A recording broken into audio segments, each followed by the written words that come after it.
ನಮಸ್ಕಾರ ರೀ ಎಲ್ಲ ನನ್ನ ರೈತರಿಗೆ. ಈ ವರ್ಷ ಹೇಳೋದೇನಂದ್ರೆ ಸ್ವಲ್ಪ ಚಾಟ್ನಿದು ಸ್ವಲ್ಪ ಡಿಫ್ರೆಂಟ್ ಐತ್ರಿ ಈ ಸಲ. ಯಾಕಂದ್ರೆ ವಾತಾವರಣ ಸರಿ ಇಲ್ಲರಿ ಈ ವರ್ಷ. ಏನಾಗೈತೆ ಅಂದ್ರೆ ಚಾಟ್ನಿ ಹೊಡೆದಾನ ಹಿಡಿದು ಕಂಟಿನ್ಯೂ ಮಳೆ, ಬಿಸಿಲು ಅನ್ನೋದೇ ಈ ವರ್ಷ ಇಲ್ಲರಿ. ಅವು ಕಡ್ಡಿ ಗರ್ಭ ಕಟ್ಟೋದು ಇದು ಮಾಡೋದು ಸರಿಯಾಗಿ ಈ ಸಲ ಆಗ್ಯಾವೋ ಇಲ್ಲ ಅಂತ ಯಾರಿಗೂ ಗೊತ್ತಿರಲ್ಲ. ಆದರೂ ಸ್ವಲ್ಪ ಏನು ಮಾಡ್ಬೇಕಂದ್ರೆ ಅದ್ರ ಸಂಬಂಧ ಮುಂದಿನ ಪ್ರಮಾಣ ಹೂವು ಅದು ಹೆಂಗೆ ಬಿಡ್ತಾವೆ ಅನ್ನೋ ಸಲಂದು ರೂಟ್ ಅದು ನೋಡಿ ಚೆಕ್ ಮಾಡೋ ಸಲಂದು ಅಡ್ವಾನ್ಸ್ ಈ ಸಲ ಎಲ್ಲನೂ ರೆಡಿ ಮಾಡ್ಕೋಗುತ್ತೇವೆ.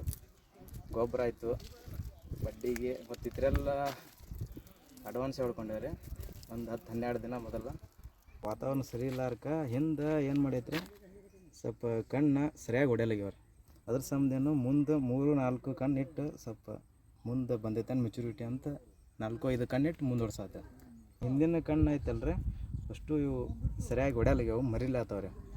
ಅದ್ರ ಸಂಬಂಧೇನು ಸ್ವಲ್ಪ 3-4 ಕಣ್ಣಿಟ್ಟು ಮುಂದೆ ಹೊಡ್ಲಾತ್ತವ್ರಿ. ಹೂವು ಗರ್ಭ ಸ್ವಲ್ಪ ಮುಂದೆ ಹೋಗ್ಯತ್ರಿ ಹೂವು. ಅದ್ರ ಸಂಬಂಧ ಮುಂದೆ ಸ್ವಲ್ಪ ಚಾಟ್ನಿ ಹೊಡೆದವ್ರಿ. ಇದು ಹೆಂಗೆ ಹೂವು ಬಿಡ್ತೈತೆ ಅನ್ನೋದು 8-10 ದಿನಕ್ಕಂತೂ ಗೊತ್ತಾಗ್ತೈತೆ ರೀ. ಹಂಗಂತ ಹೇಳಿ ಚೆಕ್ ಮಾಡ್ತೇವೆ ನಾವು. 7-8 ದಿನ ಆಗಿಂದ ಹೂವು ಹೆಂಗೆ ಬಿಡ್ತೈತಿ ಮಾಡ್ತೇವೆ ಅಂಥೇಳಿ ನೆಕ್ಸ್ಟ್ ವಿಡಿಯೋದಾಗ ಹೇಳ್ತೇವೆ ಅಂತ